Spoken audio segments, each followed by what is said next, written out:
Hey, and we are live with Annie Brock this little bit cloudy afternoon for me on a Friday. Thanks for joining us, Annie.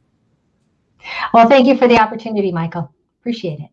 No, my pleasure. I've been looking forward to this one. So, Annie, you are the founder and CEO of the Leader Transition Institute, right? And that's a nonprofit. So, what does the Leader Transition Institute do? So what we do is we prepare people and we walk beside them as they make pivots in their lives and helping them to bridge the gap between where they are and where they want to be. Mm-hmm. That's our overarching purpose and mission. But we are an umbrella organization so that we can reach people besides the core group that we're focused on right now, which is military service members who are transitioning from active duty to the civilian sector. We also work with veterans from any era who need to reset their transition and military spouses. And we do that globally. So I guess my question would be is, one, how does the program run? Like, what do you That's an interesting story. There's a lot involved in that, I know, but like, what do you do? Like, what's a typical program for someone that goes through it? So we started, I started it 2 years ago. We launched in July of 2018. My idea was that we were going to be a traveling roadshow and do in-person events around the country. And so that's how we started. We did 5 of those before COVID. And what I learned is that as a new organization, it's very hard to get traction in a community, to get people to show up. And it's very expensive to do in-person programs where you're renting hotel space, et cetera. Mm-hmm. So COVID hit and I immediately pivoted into the virtual sector because over the last 9 years prior to that, I had become comfortable working in that sector, doing some small programming. And I just decided that we would take what we were doing and move it into the virtual sector, which provided a little bit of a challenge because we play with Legos, we paint, and we are interactive. Our programs are 4 days long. We start on a Thursday evening at 7 o'clock Eastern time. And I say this because our timing is standard regardless of the month that we're doing it in.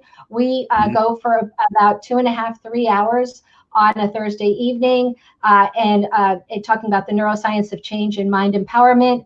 Then we come back on Friday morning. We spend all day Friday talking about individual purpose, vision, creating a vision plan, take a break for about a half an hour in the evening and come back. And I do about an hour and a half, 2 hours, depending on the size of the group and their interest, on how to network, primarily on LinkedIn, since we're in the virtual arena. But we do talk about some in-person networking. Come back on Saturday morning, paint for a couple of hours, do a 3-hour-long communication session. In between, we have snacks and lunch and that kind of thing. And we, because everybody has done a communications assessment before they come, so they get the results of that. We talk about what it means, how to implement it, and then have a couple of hour finance workshop. We call it the dollars and cents of transition, to talk about the things that are important to consider financially in the transition process. Take another short break, and we come back and do individual resume reviews and LinkedIn profile reviews in the group setting, so everybody can learn from each other. Come back on Sunday morning and talk for about 3 hours on living with a purposeful life. And that that's what we do. We follow up with monthly coaching and training sessions that we live stream because lots of people can benefit from learning about the same things that transitioning service members can learn. So does somebody have to have gone through your session to get to watch the live streams? No. Oh, fantastic. So you'll have to send me the info so I can help share that with my community. Sure, I'd love to. Yep. Yeah, so we do them.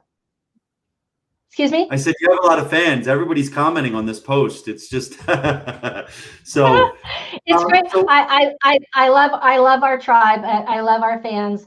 We try to serve them well. We have been through the experience. Everybody on my team who is teaching, primarily except for Drew Stamp, who is still active duty. Our core teaching team are all military retirees, veterans who have been through the transition process. We know what people have been through, and so we have been developing good relationships with our tribe. No, I can tell, and I think one of my buddies, Wardell Jefferson, went through your program as well. So he was the G1 sergeant in the Army. I remember talking to him over the weekend. He's like, "I got to run, Mike. I'm going to the class to your Leader Transition Institute." He said it was a fantastic class. So, so you're kind of hitting the whole range. So I got to ask though, how did you morph from Legos and painting? Are you doing like online games now or something? Like what was how did you get out of that? We actually send a box of supplies to everybody ahead of time. And they get a box with a workbook, with their Legos, with everything they need to paint, some snacks and candy, and a schedule, and get that in the mail. God. Yeah. They still do it. They just do it in the comfort of their own home.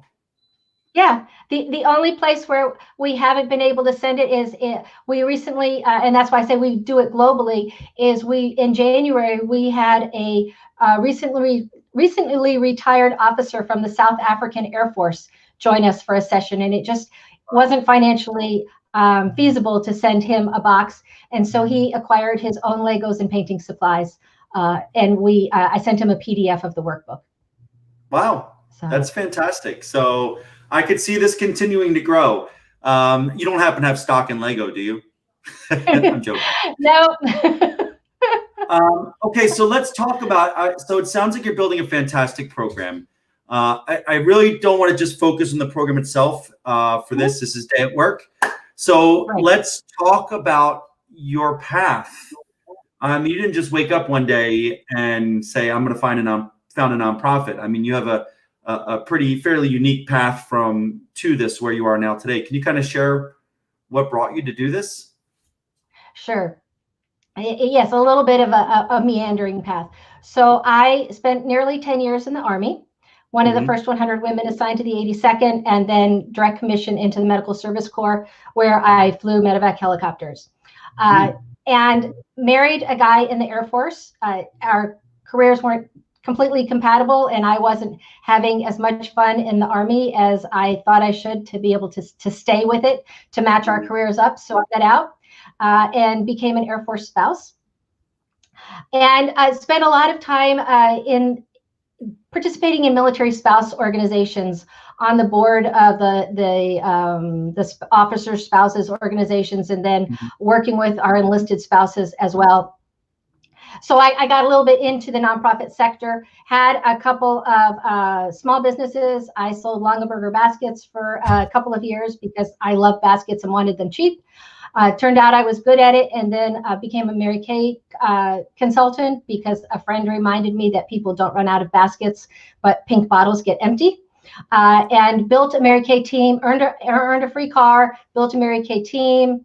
We went from doing that to being a homeschool mom, and along the way of that route became a Girl Scout leader and very involved in the Girl Scout program. We were in Stuttgart, Germany in 2001, and I was responsible for all the Girl Scout troops in the Stuttgart military community. We had 21 Girl Scout troops on 4 military installations. So built some nonprofit skills there as a nonprofit leader, and continued to work around those arenas until my husband retired in 2007, and we came here to the Aberdeen Proving Ground area in Maryland. And then I started to focus primarily in the veteran arena, working with the Military Officers Association of America. Mm-hmm. Became a chapter president, became a state legislative liaison, and then learning more about veterans issues. I had done my husband's resume when he retired from the Air Force. From the Air Force, and then he got really good results with that. So I did lots of resumes for his friends and our family friends, and so I was well aware of the needs. Became a founding partner of the John Maxwell team. John Maxwell has a team of coaches, speakers, and trainers, and so I was one of the first 1,000 members of that. And through that, developed some more skills, got exposed to some more experiences, and was at a personal growth program for myself in 2016 when I realized the format for that program could work for veterans. Mm-hmm. And so that's where my idea from Changing Focus came. Developed that, sat on it for 2 years, but launched it in 2018 and realized that it would be ideal for us to become a nonprofit. We could be more effective that way and serve people. Mm-hmm. So that's how I ended up as a nonprofit founder. You know, you say meandering route, and I'm seeing this more and more. That is that it may have seemed that way while you were in the middle of it, but when you look back, and you see veteran, military spouse, business owner, nonprofit experience, personal coach, Maxwell team, mm-hmm. all of that comes together, and it kind of leads almost directly, like hindsight is 2020. Hindsight, it leads to what you're doing right now. Right. I mean, it's all come together finally. Yeah, I'm just seeing that more and more. Every time I talk to a successful executive and they talk about their path there, it really does seem like, looking back, like this is what was meant to happen. But, during the time to get there was a whole lot of, oh crap, pivots here and there, and it just takes mm-hmm. you to where you are today. So that's really exciting. Now, I will share with you, and we talked about it briefly ahead of time, but when I was getting out of the Army about 4 years ago, I was not happy with the transition programs I had at the time. And I know they're constantly getting better. But I was like, you know what? I'm going to start a nonprofit. And thank God, my mentor, Dan Savage, said, hey, Mike, there's like 50,000 nonprofits. And you have no idea what it goes into building one. Why don't you go work at one of those first and then figure out if you want to do it? And so I talked to a bunch of nonprofits and I was like, no, I don't want anything to do with this. So with that being said, what is involved in starting a nonprofit? I think a lot of people benefit from learning how much work goes into just standing up a nonprofit. Yeah, it's, I thought with my experience, I thought, oh, this will be a piece of cake. Well, wow, what I didn't know. And I'd been told that too about starting a nonprofit. There are about 40,000 or so nonprofits in the veteran arena. Make sure that you're not going to duplicate. And that's one of the key things, is that we do not duplicate what other people are doing. And so that is the most important thing. And that's where I think that, I'm going to just pull some notes over here so I can make sure that I talk about that. I made a few notes ahead of time. Mm-hmm. So I wanted to make sure. Important thing for somebody who's contemplating a nonprofit to do is to really do the research for the space and don't duplicate what's out there. Work with an organization that is doing what it is you think you want to do and find out how you can amplify them, because it is a lot of work to do a nonprofit. Mm-hmm. The basics of it is no different than setting up a small business. Most people don't understand what it takes to set up a small business. And when I had my first couple of businesses, I didn't, when you're working with a company like Longaberger Baskets or Mary Kay, you don't go through all the things of setting up a business. But when we first came here to Maryland, I wanted to have my own business. And I reached out to the Institute for Veterans and Military Families. They had just launched a program called VWISE, which is Veteran Women Igniting the Spirit of Entrepreneurship. And I was in their second cohort when they came to Baltimore and learned about small businesses. I took a course at our local small business development center and learned about small businesses. And so that helped me in developing this. And that's what I would say for anybody considering a nonprofit, is to take some classes in being a small business owner, because you will find them invaluable. So that's the first thing. The second thing is that it can be complicated to get nonprofit status. So you set up a regular corporation, like you're going to be a for-profit business, but then you have to get nonprofit status. And that typically can take 6 to 8 months, even a year. But a fellow founder, nonprofit founder, told me about the IRS Form 1023. So I'm going to let the whole world in on the secret of the IRS Form 1023, and that can give you expedited handling of for your nonprofit status. And you have to meet a myriad of requirements for it. I was very happy that we actually even qualified for the 1023 EZ, and we received when I finally learned about that about a year into the process, I learned that 6 weeks later we had our nonprofit status. Yeah. So that's an important thing, to talk to other founders. I learned that lesson. Talk to other founders, find out the shortcuts. No, I love it. I mean, it's everything, there's no reason to try to blaze the trail yourself when there are mentors out there that can help guide you and make things a lot faster. And 6 weeks is a heck of a lot better than a year. So I hear you. So sure. What else? I know it's not just it. Yeah. So you can't do anything without money. So one of the things to understand is that just because you are considered a nonprofit doesn't mean you don't operate as a regular business.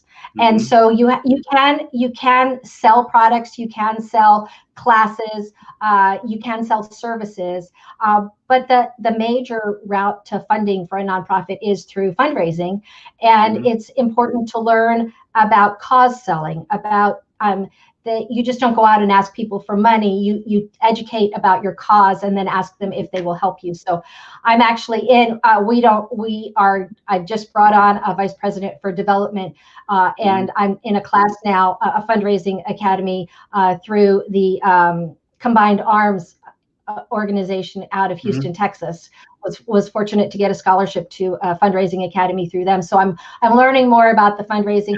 The interesting, and one of the things I thought when I was starting was, I'll just reach out to all the defense organizations and all the people who are traditionally funding military affiliated or related in that sector nonprofits.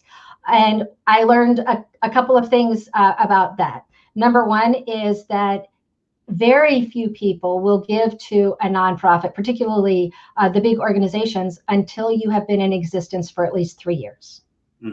Because they want to know that you have the staying power to last. So those people that people kind of laughed at me when I reached out to them in the beginning. And then I learned an amazing statistic, and that is that 95% of funding for nonprofits in general comes from individual donors. And so I had been looking at organizations and looking to get grants. And what I discovered was that I need to focus on it, that we need to focus on individual donors. And so that's the whole thing. Then in nonprofit funding, in the accounting, the basic accounting works the same. The business reporting, you still have to do business reporting. There are all kinds of forms that you have to fill out on the state, local levels. But you can't. Not every state will allow you to fundraise without their approval. There are about 13 states that will let you fundraise as a nonprofit without going through a certification process. But the rest of the states have a certification process, and there's money that's associated with that. So you have to have money. You have to have money to be able to raise money. Yeah. And then in the accounting process, you have to keep track of, you have to separate your donations into whether people donated money for the overall use of the organization or whether they donated their money strictly to be used for a specific program. because that's required in the accounting process. So all of that is on top of the regular business bookkeeping that you do. And so we're very fortunate to have a virtual bookkeeper who is great. I have checked out Form 990s before, and to see the amount of detail required for nonprofits as far as what's being spent, salaries, like everything, was eye-opening in its levels of complexity. And then talking to major nonprofits and them talking about the challenges on which dollars they're going to use, whether or not they were, like you said, for one specific thing or where they were a general donation. So I definitely could see that. I mean, you have to, I think a lot of it just goes up to your network initially. Like, you know, do you have the people that support the program? Do you have, much like a business, you need clients, and you need a product that people believe in, and you have to continue to build and refine and market both. Except for the nonprofit, you really have to get attendees, and you also have to get donors that are going to pay for it. And they've got to either be philanthropically associated, or they've got to see an ROI on it for them, which I think is the challenge for a lot of businesses. Am I right? Businesses want to know, what am I getting out of it? Exactly. And for many of them, they're actually not looking at it from a philanthropic point of view. They're actually looking at it from a marketing point of view, is how many people are going to see their name associated with the organization. And so that, again, is a challenge for a small organization that's just starting out. Yeah, no. So those are all things to keep in mind when you go. And I will tell you, we don't have a huge donor base, but I absolutely adore our donors. They are my heart, that they support us. No. So I believe it. So, okay, with that being said, so 2 questions. Sure. What is your day like? Like, what time do you start? What time do you end? What do you spend the bulk of your time on? Like those kind of things. Well, I will tell you that I start when I get up in the morning. The first thing I'm doing is checking my social media, and not to see what's said about us, but to make sure that I can reply to the people who have made a comment to me, because I want to make sure that I interact with them. So I start there, and I do that first thing in the morning. I'm up about 7 o'clock every morning. I try to get my run in the morning. I committed to running a marathon before I turn 65, and I have a little bit of time before that. I've given myself enough time so that if I fail this year, I don't miss it. There's time to recover. But so I have a workout program on my calendar, and then I take some time, have breakfast with my husband. But I'm up here in my office by 9 o'clock. But that doesn't mean that I haven't been sitting at my in front of the morning show with my laptop in the living room first.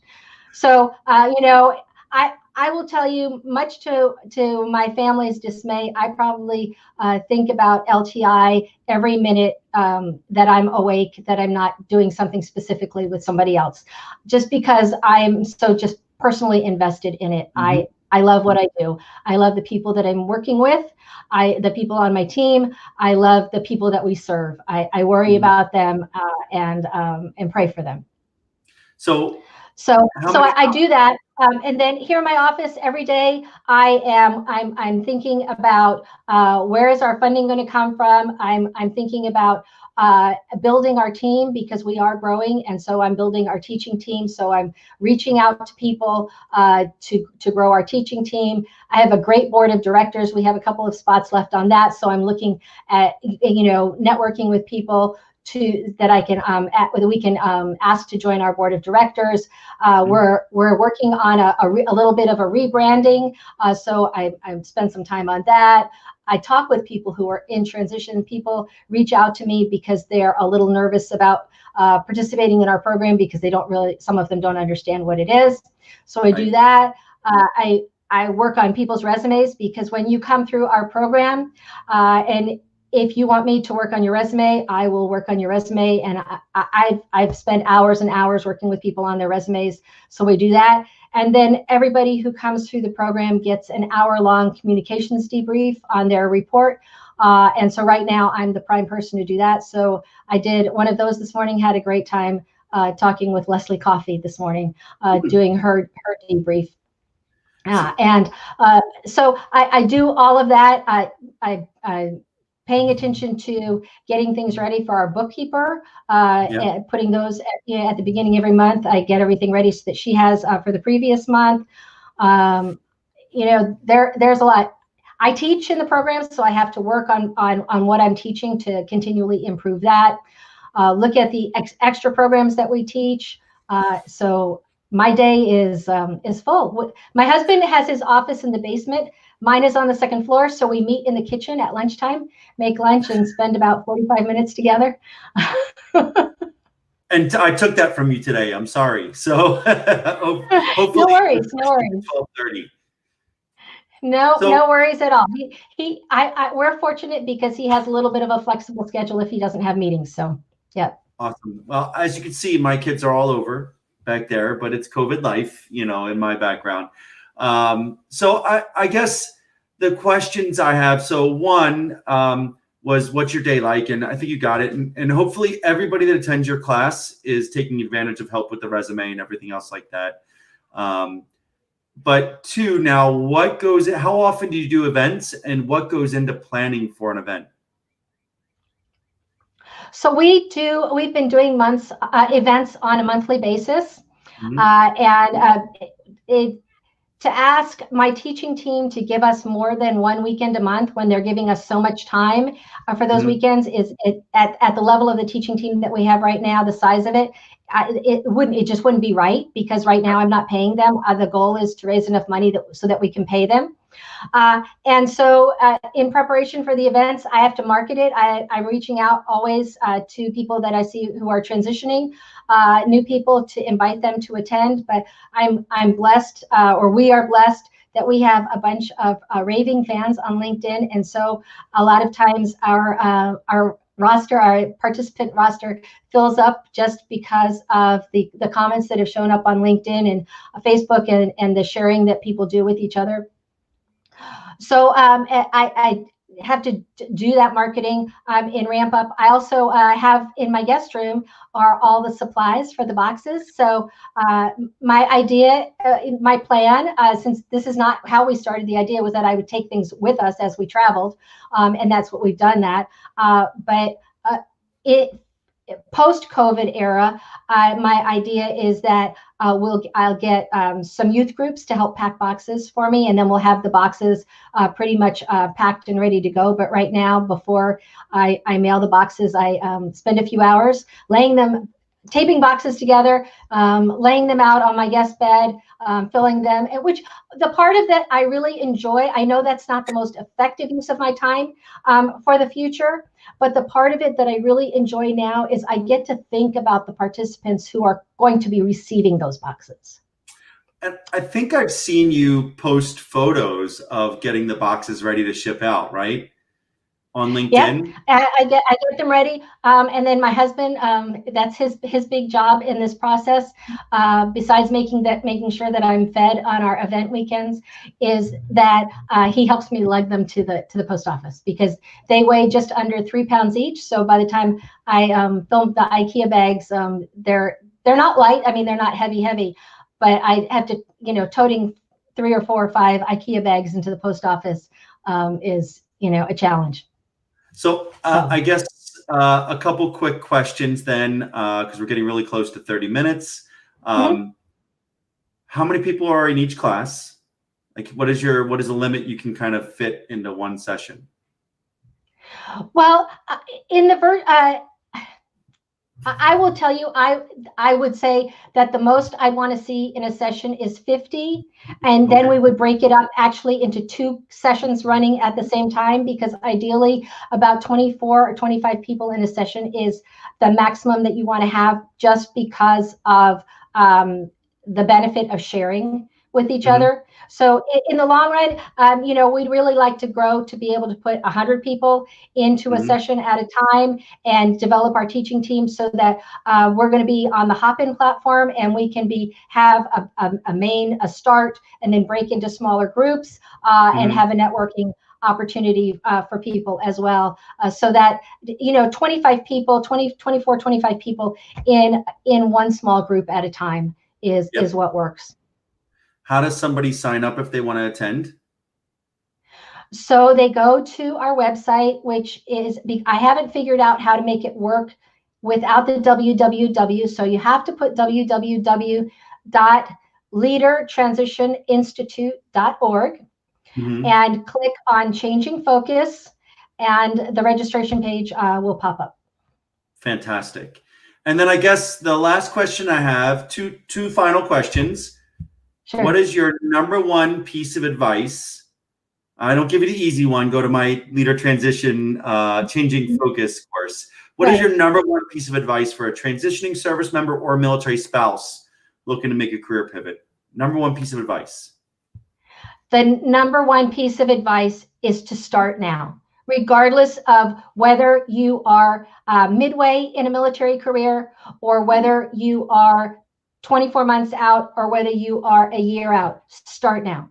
Start thinking about who you are as a person and what you are in this world to do. So if a service member is still 3 years out, could they attend your course? That's about as far out as I'd want them to attend, yes. Okay, because this is specific focus, but they should start thinking about the things they need earlier than that. They should start thinking about these things, and that's where we're going to start doing some smaller, shorter pieces to help those people. The other thing is that we have had some people come through our program that have been out for 20 and 25 years that needed to reset their transition.